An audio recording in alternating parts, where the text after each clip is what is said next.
Póngase de pie, bueno, ya están puestos de pie. Más bien tome su Biblia, hermanos, en su mano derecha y vamos a repetir como cada domingo lo hacemos, hermanos, nuestro credo dominical en esta tarde para prepararnos a escuchar la palabra de Dios. ¿Están listos, hermanos? Muy bien, le decimos al Señor, esta es la palabra de Dios y cuando se abra, estaré atento para escucharla, reverente para oírla, emocionado para aprenderla y sensible para recibirla. Que Dios bendiga su palabra. Amén. Muy bien, hermanos, en esta tarde vamos a ir al Antiguo Testamento, al libro del profeta Isaías. Gracias, hermano. Isaías capítulo 7. Y vamos a leer de Isaías, hermanos, los versículos 5 al 10. Isaías capítulo 7. El libro de Isaías ha sido conocido como la mini Biblia.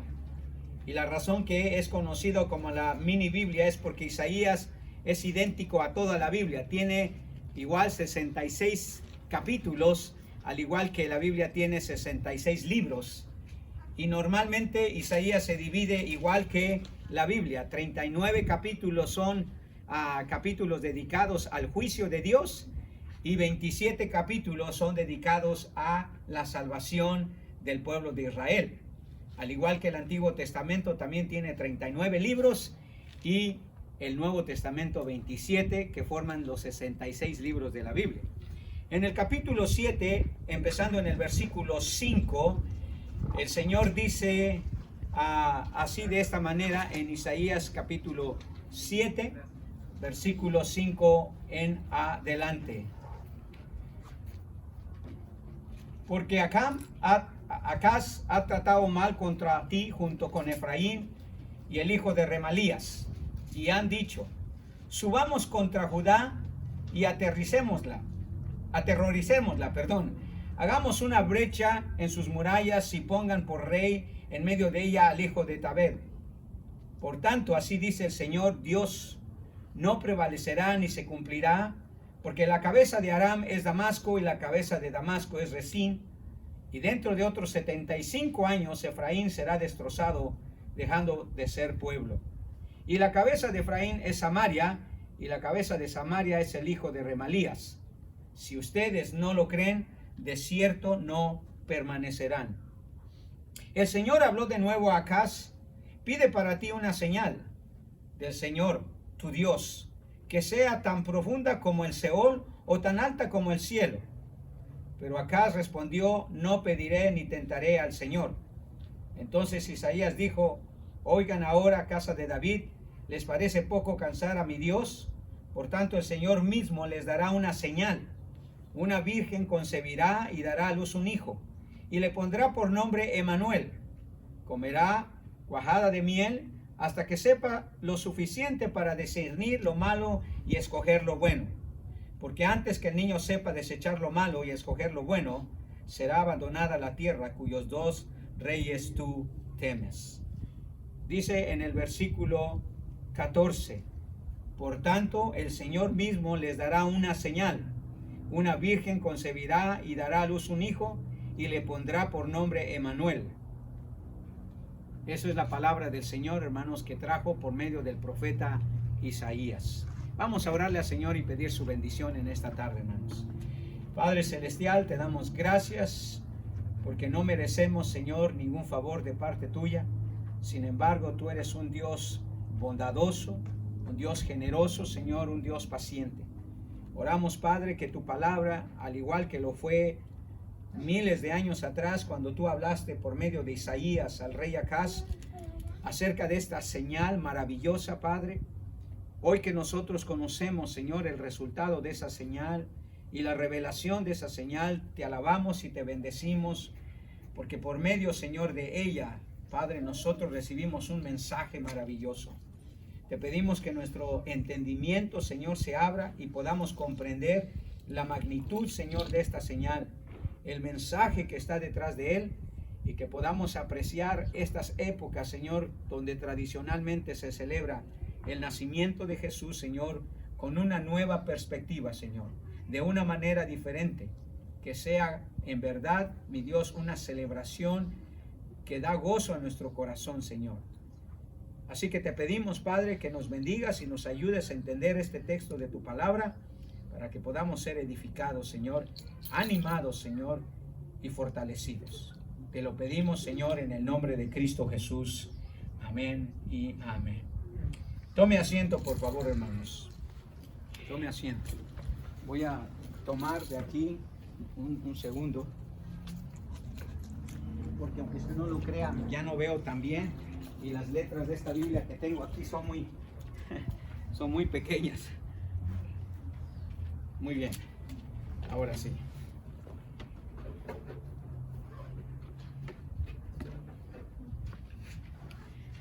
El pastor John MacArthur, hermanos, dijo esto en una ocasión: entre más oscura sea la noche, más brillante será la mañana. Entre más oscura sea la noche, más brillante será la mañana.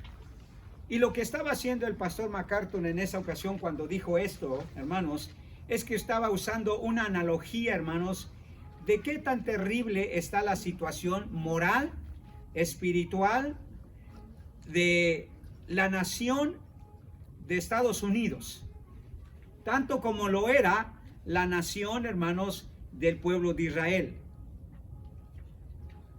Entre más oscura es la noche, hermanos, más brillante será la mañana, o es la mañana. Y eso es exactamente lo que el pueblo de Dios estaba a punto de escuchar, hermanos. El pueblo de Dios, hermanos, estaba sumido en un tiempo de virtual oscuridad espiritual. La decadencia moral, rebelde y abominable del pueblo de Israel, hermanos, era tan oscura como la más negra noche. Y nada más para darse una idea de, hermanos, cómo estaba el pueblo de Dios espiritualmente hablando, si usted lee conmigo ahí mismo en Isaías, pero en el capítulo 1, empezando desde el versículo 1 del capítulo 1 de Isaías, se va a dar cuenta, hermanos, qué terrible era la situación espiritual del pueblo de Israel. Y cuando usted lo ve y lo compara con cualquier nación, pero especialmente esta nación que estamos viviendo, hermanos, se va a dar cuenta, hermanos, que pareciera que estamos en la noche oscura de la nación a la cual también Isaías le estaba diciendo. Note lo que dice el versículo 1 de Isaías 1. Visión de Isaías, hijo de Amós, la cual vio acerca de Judá y Jerusalén en días de Usías, Jotam, Acaz y Ezequías, reyes de Judá. Oíd cielos y escucha tu tierra, porque habla Jehová.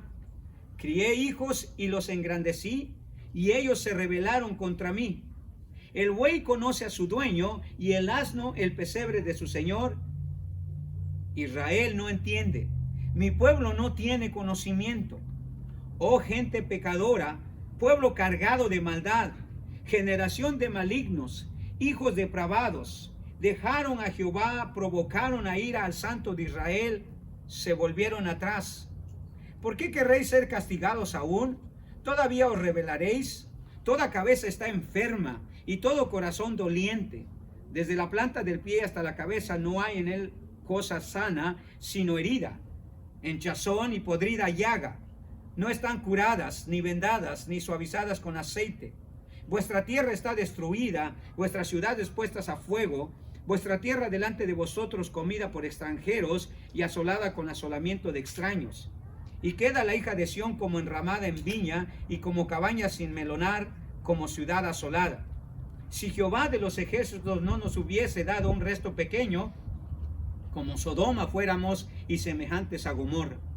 Príncipes de Sodoma, oíd la palabra de Jehová, escuchad la ley de nuestro Dios, pueblo de Gomorra. ¿Para qué me sirve, dice Jehová, la multitud de vuestros sacrificios?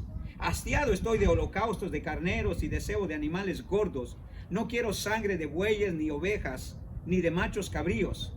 ¿Quién demanda esto de vuestras manos cuando venís a presentaros delante de mí para hollar mis atrios? No me traigas más vana ofrenda. El incienso me es abominación. Luna nueva y día de reposo, el convocar asambleas. No las puedo sufrir. Son iniquidad vuestras fiestas solemnes. Vuestras lunas nuevas y vuestras fiestas solemnes las tiene aborrecida mi alma. Me son gravosas. Cansado estoy de soportarlas. Cuando extendáis vuestras manos, yo esconderé de vosotros mis ojos. Asimismo, cuando multipliquéis la oración, yo no oiré. Llenas están de sangre vuestras manos. Lavaos y limpiados, quitad la iniquidad de vuestras obras de delante de mis ojos, dejad de hacer lo malo, aprended a hacer el bien, buscad el juicio, retribuid al agraviado, hacer justicia al huérfano, amparad a la viuda.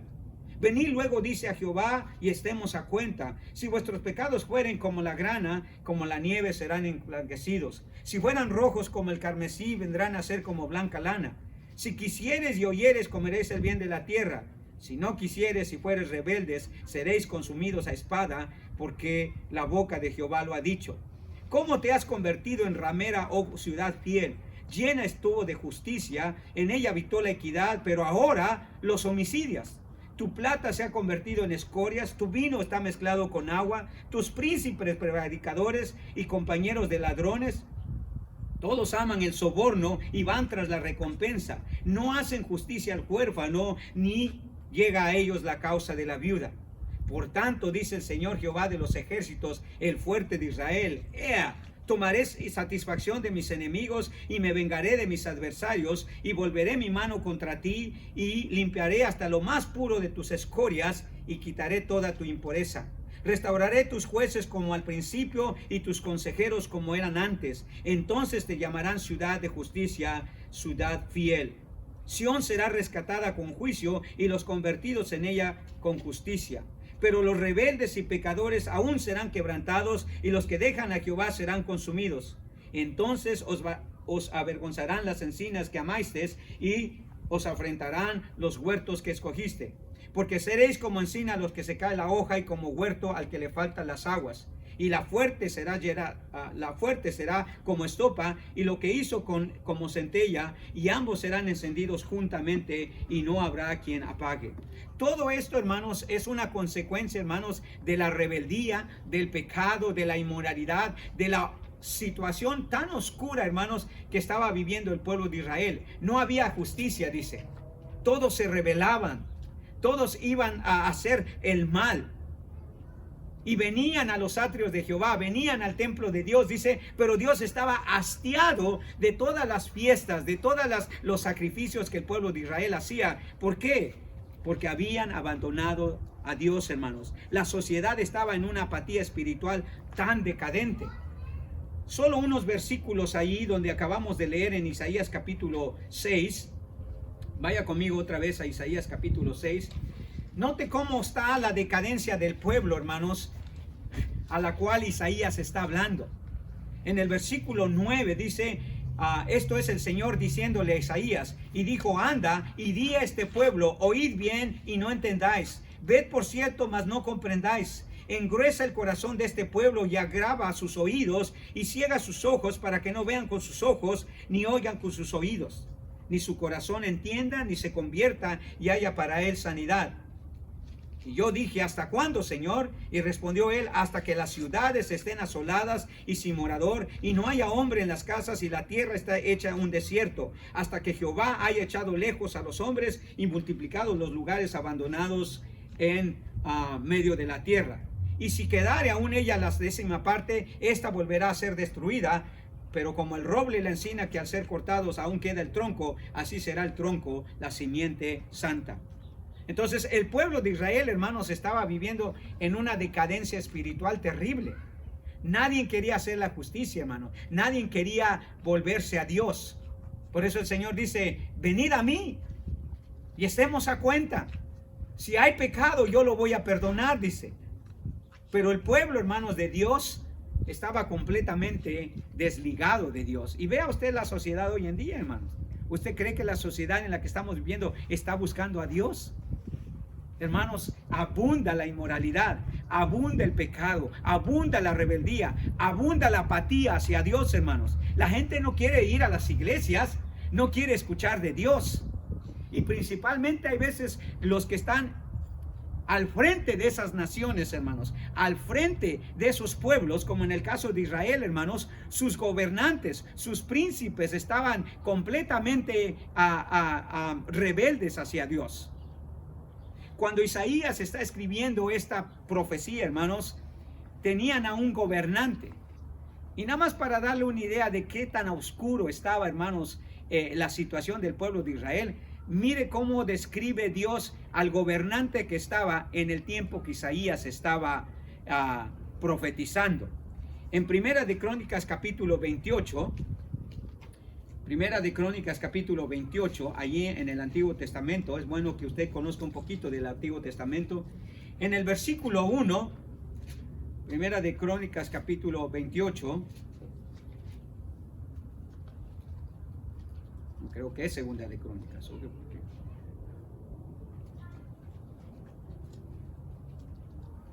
perdón, es Segunda de Crónicas capítulo 28. Mire, acuérdese, el rey Acaz era el que estaba gobernando cuando Isaías estaba dando esta profecía, ¿ok? Dios le dijo, ve a hablarle a Acaz, pero mire cómo describe Dios, hermanos, a Acaz. ¿Qué tipo de gobernante era? Versículo 1 de Segunda de Crónicas 28. De 20 años era Acaz cuando comenzó a reinar, y de 16 años reinó en Jerusalén. Mas no hizo lo recto ante los ojos de Jehová como David su padre. Antes anduvo en los caminos de los reyes de Israel, y además hizo imágenes fundidas a los Baales. O sea, se dedicó a la idolatría, hermanos. Se dedicó a promover la idolatría en todo el pueblo de Israel, tanto en el reino del norte como en el reino del sur.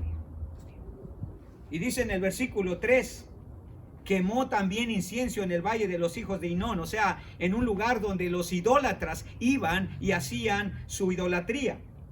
E hizo pasar a sus hijos por fuego.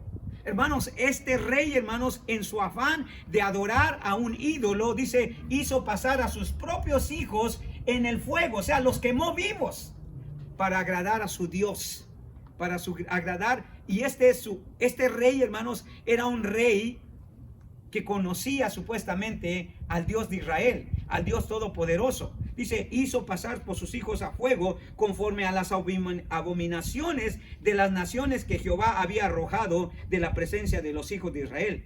Asimismo, dice, sacrificó y quemó incienso en los lugares altos, en los collados y debajo de todo árbol frondoso. O sea, era un rey pagano, idólatra, pero era cristiano, creía en Dios, adoraba a Dios, pero era un completo idólatra, un hombre depravado, hermanos. ¿Qué tan depravado hubiera estado espiritualmente hablando, hermanos? Que quemó, dice, a sus hijos en el fuego para adorar a otro Dios que no era Jehová de los ejércitos.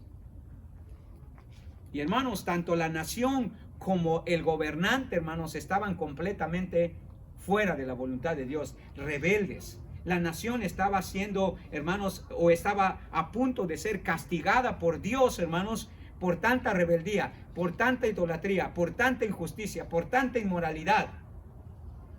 Y hermanos, esa sociedad de antes es muy similar a la de ahora, hermanos. Voltee usted en cualquier lugar, en las películas, en las novelas, en el gobierno, hermanos, en la sociedad, en los vecindarios, donde quiera usted ver, hermanos, a flote la idolatría, a flote la inmoralidad, a flote, hermanos, la apatía espiritual. La gente no quiere escuchar de Dios, hermanos. Y el Señor, hermanos, iba a traer juicio. Iba a traer juicio. Ahí mismo en el versículo 5, note cómo Dios se expresa, hermanos, de este pueblo, lo que le iba a hacer.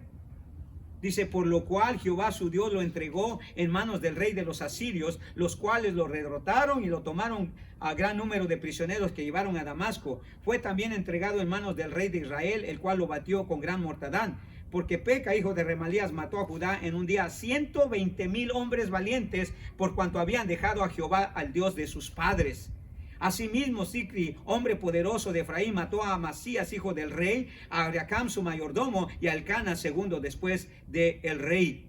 O sea, Dios, hermanos, estaba castigando severamente a este rey Acaz por tanta idolatría, por tanta maldad, dice, porque habían dejado a Jehová, el Dios de sus padres. La nación en general, hermanos, estaba completamente aterrada del juicio que Dios iba trayendo.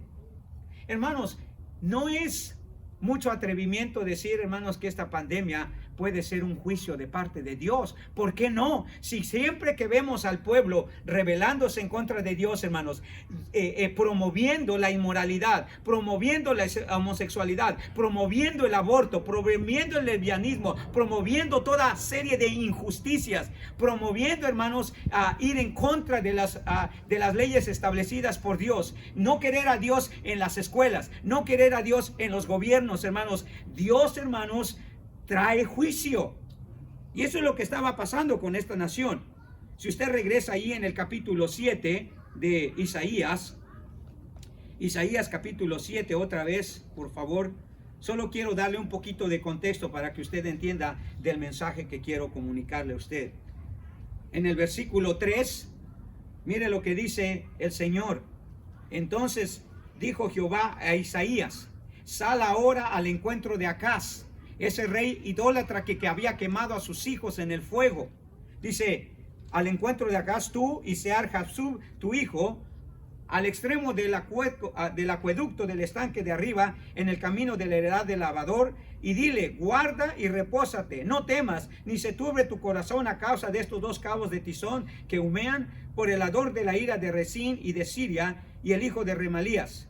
Ha acordado maligno consejo contra ti el sirio con Efraín y con el hijo de Remalías, diciendo: vamos contra Judá y aterroricémosla y reportámosla entre nosotros y pongamos en medio de ella al rey hijo de Tabel. Por tanto, Jehová el Señor dice así: no subsistirá ni será, porque la cabeza de Siria es Damasco y la cabeza de Damasco es Rezín, y dentro de 75 años Efraín será quebrantado hasta dejar de ser pueblo, y la cabeza de Efraín es Samaria, y la cabeza de Semarí el hijo de Remalías. Si vosotros no creyeres, de cierto no permanecerá. Ahora, el Señor le dijo: van a venir dos reyes contra ti, que son los dos reyes que él menciona en el capítulo 1, en el versículo 1. Un rey iba a ser un rey pagano y el otro un rey de su propio de la propia nación de Israel. Iban a venir contra el rey Acaz y lo iban a destruir. Y el pueblo iba a quedar hecho, hermanos, un desierto. Iban a quemar sus ciudades. Dice que en un día un solo rey mató a 120,000 personas de el reinado de Acaz. O sea, Dios, hermanos, estaba trayendo juicio sobre Acaz. Pero ni aún así, hermanos, este rey quería arrepentirse. Su condición, hermanos, y la condición del pueblo estaban, hermanos, yendo cada vez más en una decadencia, donde estaba aproximándose ya el juicio total de Dios. Y usted sabe que pasó así. 75 años después de que Isaías profetizó, hermanos, vino otro rey y los destruyó completamente a ellos. El rey Nabucodonosor, si usted recuerda. Y el pueblo de Israel fue esparcido. Y han pasado, hermanos, miles de años y el pueblo de Israel nunca ha volvido a ser lo que fue antes en los tiempos de Isaías. Estas condiciones tan oscuras del pueblo de Dios, hermanos, no están lejos de ser las que estamos viviendo en esta nación. ¿Usted cree que este gobernante que va a subir al poder va a decir al pueblo: volvámonos a Dios, busquemos a Dios, abran todas las iglesias para que la gente encuentre paz, para que la gente encuentre guía espiritual? Todo lo contrario, hermanos. Esta nación va a ir cada vez más y más en decadencia moral y espiritual, religiosa, financieramente hablando, hermanos. Porque Dios, hermanos, no se detiene cuando una nación, cuando un gobernante, hermanos, va completamente en contra de la voluntad de Él. El gobierno y la sociedad, hermanos, están cayendo en un precipicio tan oscuro, espiritual, moral y religioso, que aún los creyentes, hermanos, muchos creyentes están sucumbiendo. Muchos creyentes han perdido su pasión y su deseo por buscar a Dios, por el afán, hermanos, el miedo, el temor que está surgiendo en medio de la gente. Pero así estaba el pueblo de Israel, hermanos. Ellos estaban aterrados, hermanos, por el juicio que Dios estaba mandando. ¿Cómo cree que la gente está con esta pandemia, hermano? El peor enemigo, hermanos, que tiene Estados Unidos no es su gobierno, aunque el gobierno hace mucho. El peor enemigo, hermanos, no es esta pandemia que Estados Unidos tiene. El peor enemigo que tiene, hermanos, es que están dejando a Dios por un lado. Y ese es algo que les va a costar o nos va a costar como nación. Pero si usted se fija, hermanos, en esta inmensa oscuridad espiritual que Dios está a punto, es que Dios está a punto de dar un mensaje tan trascendental y glorioso que podemos llamar. Fíjese bien, en medio de esta oscuridad espiritual es que Dios está a punto de dar un mensaje tan trascendental y glorioso que nosotros podemos llamar de esta manera. En un tiempo de virtual oscuridad, Dios ofrece un mensaje deslumbrante para esta Navidad. Note lo que dice el Señor en el versículo 14. Toda esta oscuridad espiritual, hermanos, toda este miedo infundido por el juicio de Dios sobre la nación de Israel, el Señor le dice, te voy a dar un mensaje trascendental. Te voy a dar un mensaje que si lo comprendes, si lo entiendes, va a ser la gran diferencia entre lo que te puede pasar a ti, a tu familia o a esta nación. Versículo 14. Por tanto, como hay miedo, como hay temor, como hay oscuridad, como parece que no hay esperanza, hermanos, parece que las cosas no van a mejorar, ni espiritual, ni de ninguna manera. El Señor dice en el versículo 14, por tanto, el Señor mismo os dará señal. He aquí una virgen concebirá y dará a luz un hijo y llamará su nombre Emmanuel. En medio de esta reinante oscuridad, hermanos, espiritual, Dios tiene un mensaje resplandeciente, trascendente, hermanos, para esta Navidad. Olvídese del arbolito, hermanos. Olvídese de la cena. Olvídese de las reuniones que quién sabe si pueda tener, de las luces, de los regalos. Y abra sus oídos, hermanos, a uno de los mensajes más gloriosos, más profundos, más increíbles, más incomprensibles, más esperanzadores, más resplandecientes.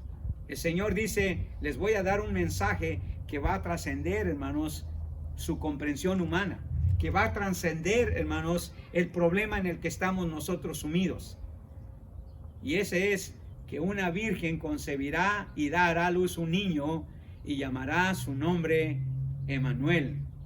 Que como dijimos en Mateo capítulo 1, versículo 21, dice que traducido es que Dios con nosotros. Este es un mensaje divino, hermanos. No es un mensaje de hombres, es un mensaje de Dios. Dice, por tanto, el Señor mismo dará la señal. Es Dios, hermanos, dando este mensaje. No soy yo, no es la religión, no es el gobierno, no es nadie, no es un mensaje de hombres, es un mensaje divino de la boca de Dios mismo. Es un mensaje para nosotros en medio de esta oscura situación política, financiera, laboral, mortífera, porque mucha gente está muriendo, hermanos, enfermiza y restrictiva también. Es el mensaje de Dios, hermanos. A pesar de todo lo que usted ve a su alrededor, que es oscuro, hermanos, usted no sabe si dentro de un mes usted va a tener trabajo, hermanos. Y créame, para la mayoría de la gente, un mes sin trabajar es suficiente para dejarlos casi en la calle. Más restricciones, hermanos, van a significar menos trabajo, menos ingresos, menos cosas, hermanos, y va a llegar a la gente a llevar a tomar decisiones muy radicales, hermanos, mortíferas. ¿Sabe que los índices de criminalidad han subido? ¿Sabe que los suicidios han aumentado? Las cosas no están bien, hermanos. Aparentemente están bien. Parece que todo está tranquilo, pero la realidad, hermanos, es que este país y casi el mundo entero están cayendo en una profunda oscuridad, en una situación terrible, hermanos, como la que estaba a punto de experimentar Acaz y su pueblo y su nación. Y en medio de esa condición espiritual oscura, Dios dice, yo quiero darles un mensaje que va a cambiar todo alrededor. No la situación, ¿ok? Porque Dios no va a cambiar la situación, hermano. Este mensaje no es para cambiar la situación financiera de nadie. Este mensaje no es para cambiar, hermanos, la situación laboral de nadie. Este mensaje no es, hermanos, para cambiar al gobierno. No es para cambiar a la sociedad. Es para que usted y yo, hermanos, podamos comprender lo que Dios va a hacer espiritualmente hablando para usted y para mí. Porque sin el nacimiento de ese niño, hermanos, entonces sí no hay esperanza. Sin el nacimiento de ese niño, hermanos, todos nosotros, no importa que vivamos bien, no vamos a tener ninguna esperanza de salvación, hermanos. Y el Señor mismo les dice, yo tengo un mensaje increíble para ustedes, maravilloso. He aquí una virgen dará a luz un hijo. Este mensaje glorioso, hermanos, maravilloso, deslumbrante, en medio de una virtual oscuridad espiritual, Dios ofrece este mensaje para su pueblo, tanto del pasado, hermanos, como del presente. Y para hoy también, hermanos, para nosotros también. Y este mensaje, hermanos, que el Señor le da a Acaz, fíjese que Acaz, hermanos, Dios le dice, pídeme una señal. Pídeme algo que tú quieras que yo te diga para que haya esperanza, para que haya paz, para que haya tranquilidad para tu pueblo. Y Acaz dice, no. Versículo 12, respondió Acaz, no pediré y no tentaré a Jehová. No quiero señal, no quiero que me des nada. Pero el Señor dice, te voy a dar de todas maneras el mensaje. Y si usted ve el versículo 14, hermanos, de allí de Isaías 7, está dividido en dos partes. Este mensaje asombroso, hermanos, está dividido en dos asombrosas e increíbles promesas. Muy sencillas, pero muy profundas. ¿Cuáles son esas dos promesas que el Señor nos hace por medio del profeta Isaías, hermanos, a la nación de Israel y a nosotros, hermanos, como creyentes? La primera es de un nacimiento deslumbrante de un Salvador que terminaría con la oscuridad reinante. ¿Escuchó bien? El Señor dice, he aquí una virgen concebirá y dará a luz un hijo. ¿Usted sabe por qué cuando un niño nace le dice que da a luz? Para cualquier niño normal, hermanos, eso es como no tiene sentido. ¿Por qué va a dar a luz? ¿Qué no va a dar un hijo? ¿Por qué le dicen va a dar a luz? ¿Sabe por qué?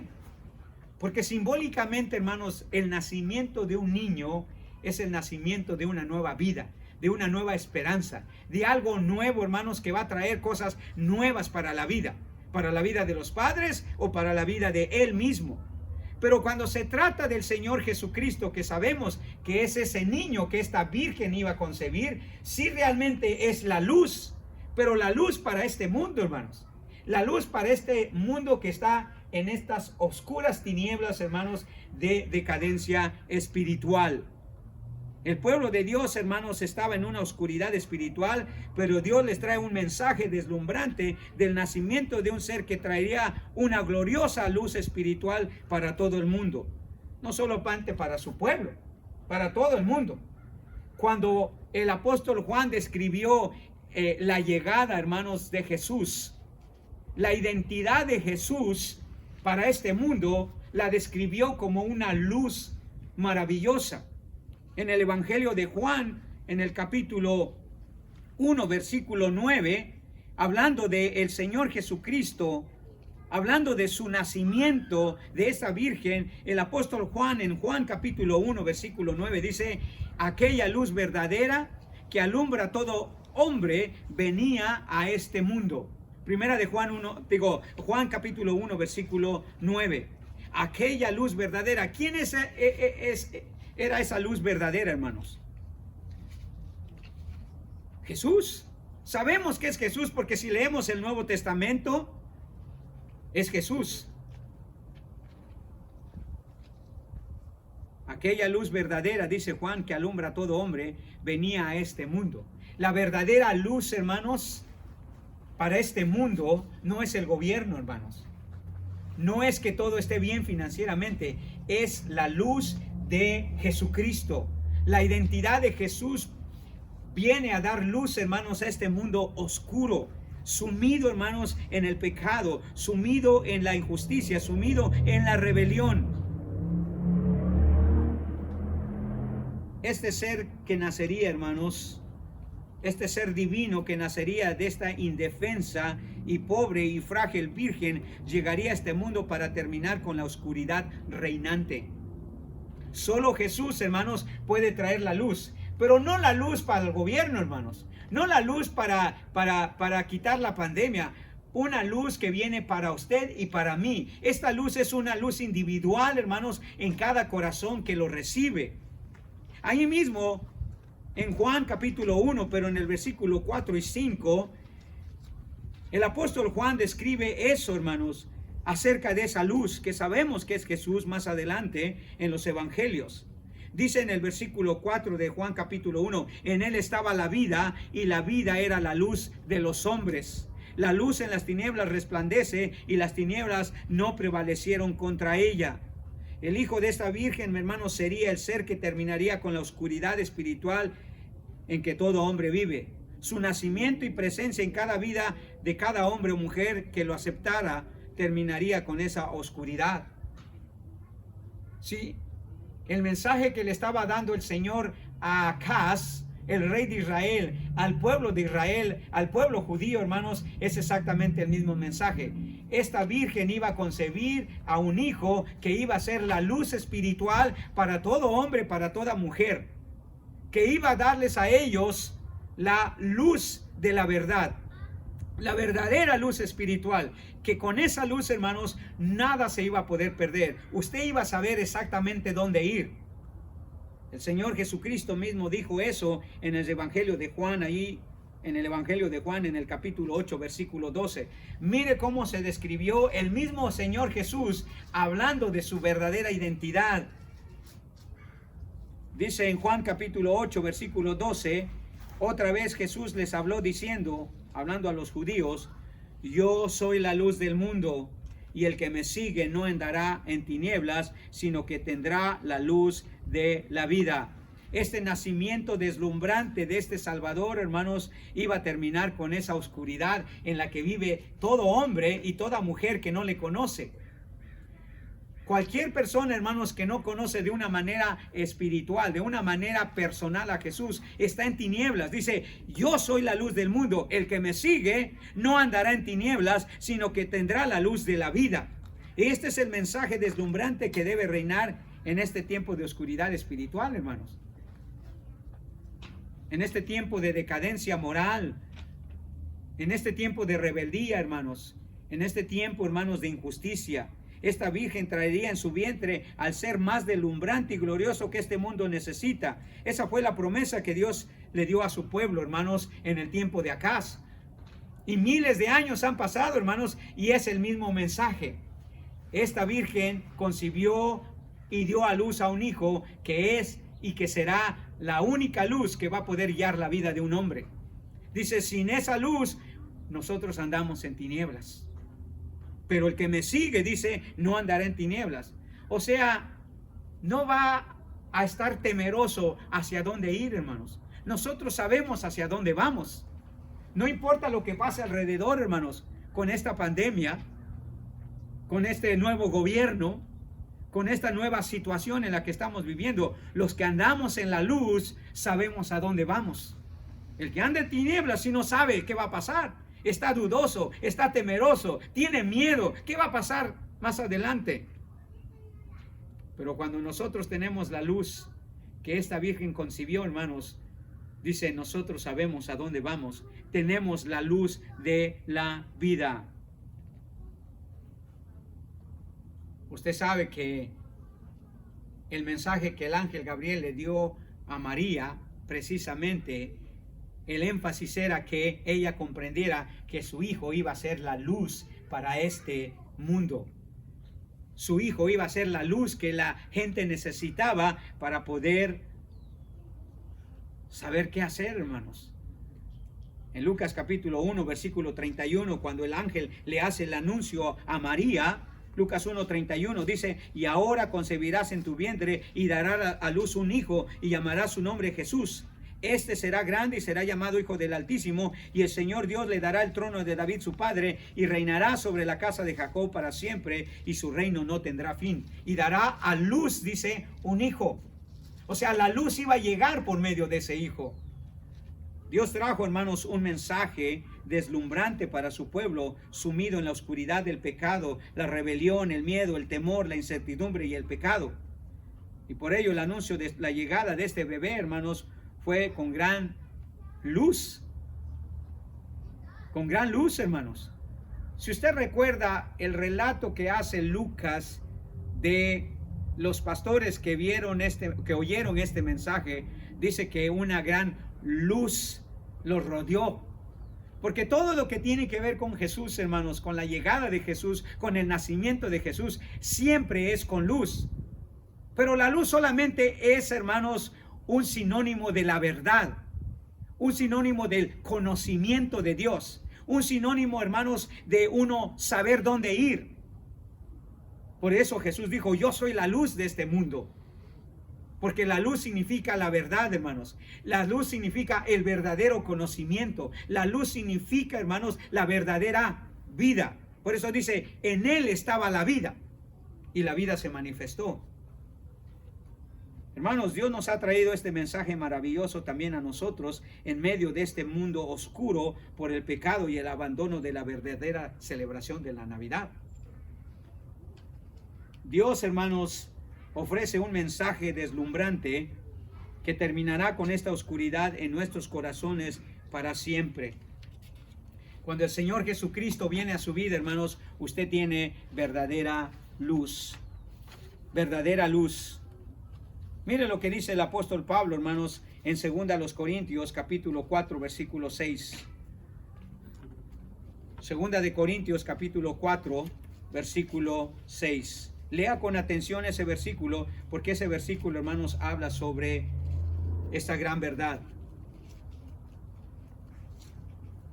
Porque Dios, que mandó que de las tinieblas, resplandeciese la luz, es el que resplandeció en nuestros corazones para la iluminación. Fíjese bien, otra vez, la luz es sinónimo de un verdadero conocimiento de quién es Dios, hermanos, para la iluminación del conocimiento de la gloria de Dios en la faz de Jesucristo. Dice que Dios fue el que alumbró nuestros corazones, el que nos dio el entendimiento. Eso es sinónimo de la luz, hermanos. Y cuando el Señor le dice: he aquí una virgen concebirá y dará a luz un hijo, estaba hablando, hermanos, de Dios manifestar el verdadero conocimiento para el hombre, la verdadera dirección espiritual del hombre. Porque el hombre, hermanos, está en tinieblas. Este es el mensaje que necesitamos escuchar, hermanos, en esta Navidad. No solamente que necesitamos escuchar, que necesitamos comunicar y celebrar. En medio de esta oscuridad virtual, hermanos, el Señor nos ofrece un mensaje deslumbrante, no solamente con el nacimiento de este Salvador que termina con la oscuridad que hay en cada corazón, hermanos, en cada vida. Ve a las personas, hermanos, cuando las personas andan en la oscuridad, no saben a dónde ir, no saben qué hacer.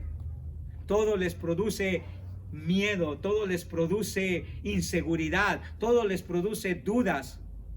Pero cuando uno está en la luz, hermanos, ¿a qué le puede uno temer? Si usted sabe a dónde va y con quién va, que es lo más importante. Entonces, este mensaje, hermanos, es un mensaje glorioso de este nacimiento, de este niño. Y por eso le dijo el Señor a Acaz: te voy a dar una señal. Y claro, Acaz no la vio, hermanos, porque sucedió casi 700 años después. Igual nosotros, hermanos, no la hemos visto. Nunca hemos visto a Jesús personalmente.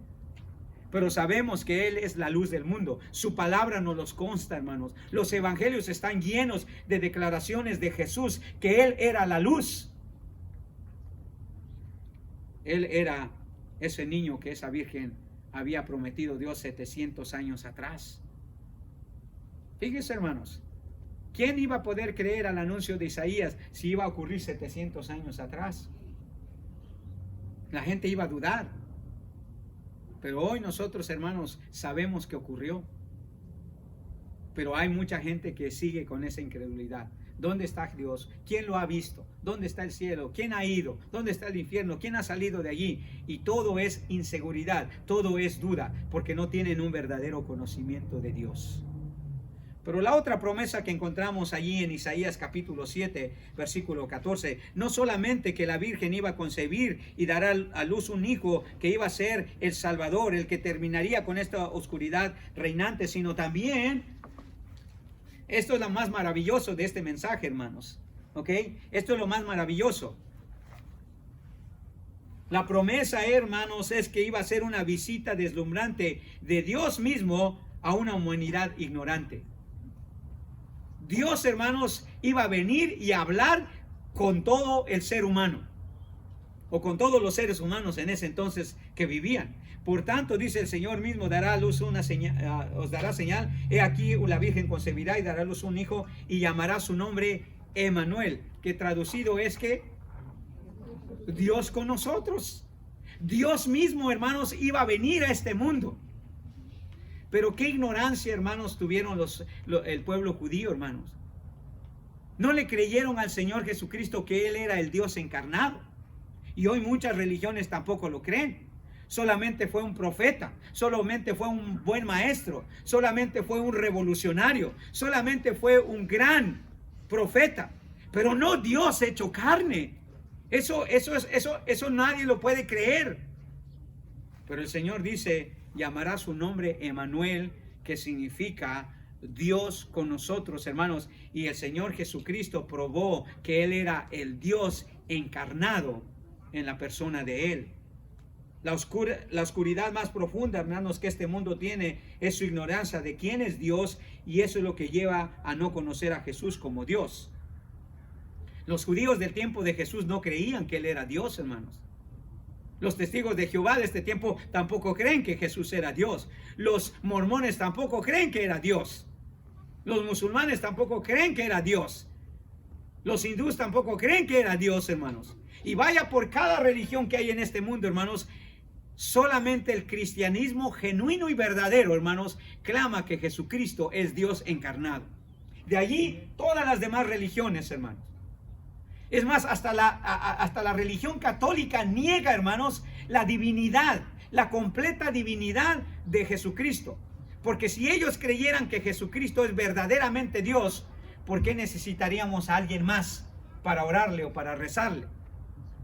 ¿Por qué confiaríamos en alguien más si el único que nos puede salvar y nos puede perdonar es Dios en la persona de Jesucristo? En Juan capítulo 8, lea conmigo con atención esto, porque esto es lo que hace a esta humanidad tan ignorante, hermanos, de que Emmanuel vino aquí a este mundo. Juan capítulo 8, terminamos en un par de minutos, pero miren lo que dice Juan capítulo 8, hermanos. Versículo 18 empezando. Esta es una conversación entre Jesús y los judíos de su tiempo, ¿ok? Miren lo que dice. Juan capítulo 8, versículos 18 y 19. Y luego vamos a leer el versículo 30. Yo soy el que doy testimonio. Este es Jesús hablando. Yo soy el que doy testimonio de mí mismo. Y el Padre que me envió da testimonio de mí. Ellos le dijeron, ¿dónde está tu Padre? Respondió Jesús, ni a mí me conocéis, ni a mi Padre. Si me conocieses, también a mi Padre conoceríais. En otras palabras, Jesús te está diciendo, ustedes no conocen a Dios, porque si conocieran a Dios, me conocerían a mí.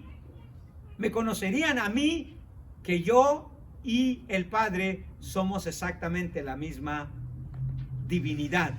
Eso es lo que dice el versículo 30. Baje ahí en la Biblia y mire el versículo 30, lo que el Señor Jesucristo le dijo. Yo y el Padre, ¿qué dice? Uno somos. Somos exactamente de la misma esencia. Tenemos la misma eternidad. Tenemos el mismo poder. Por eso Jesús podía perdonar pecados, hermanos, porque dice la Biblia que solo Dios puede perdonar pecados. Solo Dios puede salvar, pero Jesús dijo que Él podía salvar. Dios le había prometido a los judíos, hermanos, a su pueblo de antes y de hoy, su personal presencia en medio de ellos. Pero la oscuridad de su ignorancia, hermanos, les producía una reacción tan perversa, pecaminosa, maliciosa ante la presencia de Dios mismo. En el versículo 31, solamente un versículo después de que el Señor Jesucristo dice, yo y el Padre uno somos, mire cómo reaccionaron los judíos. ¿Qué dice el versículo 31? Juan 8:31. Entonces los judíos, dice, volvieron a tomar piedras para apedrearle. Jesús les respondió, muchas buenas obras os he mostrado de mi Padre, ¿por cuáles de ellas me apedráis?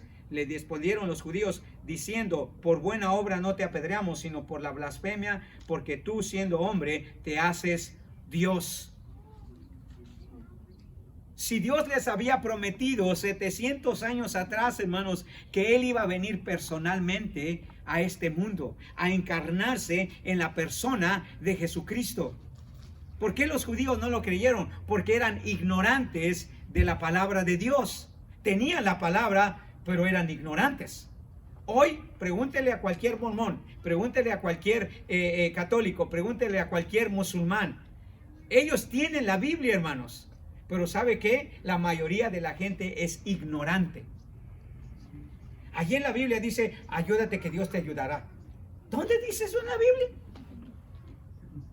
¿Dónde dice eso en la Biblia? La gente dice cosas que ni siquiera sabe si están en la Biblia o no. Menos cuando se trata de Jesús, hermano. Y los judíos, hermanos, tuvieron esa reacción porque ellos no podían creer que Dios estaba ahí en persona. Pero eso es lo que les había dicho el Señor 700 años atrás al pueblo judío. Yo te voy a dar una señal. La Virgen va a concebir un hijo. Y ese hijo va a ser Emmanuel, Dios con nosotros, Dios encarnado. Y cuando el Señor Jesucristo le dijo, yo y el Padre uno somos, o sea, yo soy Dios. Dice que tomaron piedras y lo querían matar, hermanos. Hoy la gente no puede matar a Jesús físicamente, hermano, pero lo quiere eliminar de todo lugar, hermanos. Mire, usted puede hablar de María en cualquier lugar y nadie se va a ofender. Usted puede hablar, hermanos, de Buda y nadie se va a ofender. Pero trate de hablar de Jesús con sus familiares y mire la reacción que tiene. La gente tiene aberración a veces con Jesús, hermano. ¿Sabe por qué? Porque es ignorante. No saben que cuando hablan de Jesús, estamos hablando de Dios mismo.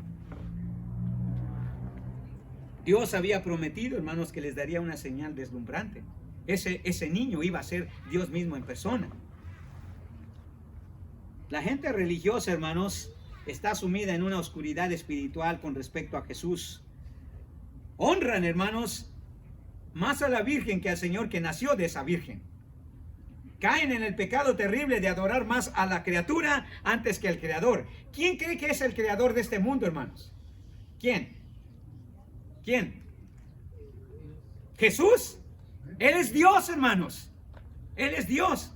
Entonces, ¿cómo usted puede creer que María es superior a Jesús si Él es el creador de todo, incluyendo a María? Si no me cree que Jesús es el creador de todo, mire lo que dice Juan. Juan capítulo 1, otra vez, quiero que vaya ahí. Juan capítulo 1. La gente, hermanos, es ignorante a la maravillosa y deslumbrante verdad que el apóstol Pablo entendió. Perdón, que el apóstol Juan entendió. Juan capítulo 1, versículo 1. Lea con atención, por favor. ¿Ok? Lea con atención. ¿Qué dice allí en Juan 1, versículo 1? En el principio dice que el verbo, en el principio era el verbo, perdón. Y el verbo era con Dios. ¿Y el verbo era qué? Dios. Escuche bien. Juan está diciendo la palabra ahí es logos. O sea, la verdad, la palabra. Dice, en el principio era el verbo y el verbo era con Dios y el verbo era Dios. Y mire lo que dice el versículo 14. Ahí mismo de Juan. Juan 1:14. Fíjese bien lo que dice. Y aquel que dice, verbo fue hecho carne y habitó entre nosotros. O sea, Emmanuel, Dios con nosotros, dice, y vimos su gloria, gloria como la del unigénito del Padre, lleno de gracia y de verdad. Este es el mensaje que hace de la Navidad una Navidad deslumbrante, hermanos. Personalmente, Dios vino a esta humanidad tan ignorante para darles la luz, para que conozcan al verdadero Dios hecho carne. Jesús es el único que puede salvar sus almas del pecado y les da esperanza del cielo. Porque este es el mensaje de la Navidad, hermanos. La Virgen iba a concebir un niño y iba a llamar su nombre Emmanuel, traducido Dios con nosotros. Este es el verdadero significado de la Navidad, hermanos. Este es el verdadero mensaje de la Navidad. Usted y yo, hermanos, estamos aquí porque Dios nos hizo esta promesa. Y Dios nos ha dado esta promesa, hermanos, como una gran aliciente, hermanos, como una gran verdad. El Señor quiere que usted y yo, hermanos, veamos esta Navidad con optimismo, pero no con optimismo de que todo va a estar bien, de que todo va a pasar. Ese es un optimismo humanista, hermanos. El optimismo del que hablamos nosotros no está basado en las circunstancias. Está basado en el nacimiento maravilloso de este niño, que era Dios personalmente, hermanos, viniendo a este mundo, comunicando un mensaje de esperanza y de salvación. Y ese mensaje todavía es real, hermanos. Es creíble, es verdadero. Y nosotros lo podemos abrazar, hermanos. Nosotros lo podemos creer. Dios, hermanos, está con toda persona que lo quiere buscar, que lo quiere aceptar, hermanos, y ese es el mensaje que Acaz recibió. Lamentablemente, si usted escucha la historia de Acaz, hermanos, él terminó mal. La nación del pueblo de Israel, hermano, terminó destruida, completamente dispersada, y han pasado, hermanos, casi más de 3000 años, y todavía el pueblo judío, hermanos, no puede aceptar la verdad, la realidad de que esa virgen que concibió a ese niño llegó a ser el Dios encarnado. Y todavía lo rechazan. Los judíos, hermanos, todavía tienen un rechazo hacia el Señor Jesucristo. Y esta nación también, hermanos. Esta nación cada vez más está rechazando a la persona divina de Jesús. Jesús es el Señor, hermanos. Jesús es el Dios hecho carne. Sin Él, hermanos, este mundo no existiría. Sin Él, hermanos, esta nación no podría estar de pie. Él es el creador de todo, hermanos. Él es el que vino a habitar con nosotros, dice Juan, y vimos su gloria. Hermanos, el Antiguo Testamento ofreció evidencias de Jesús, hermanos. Lo hemos estudiado a través de los estudios de Cristo en el Antiguo Testamento.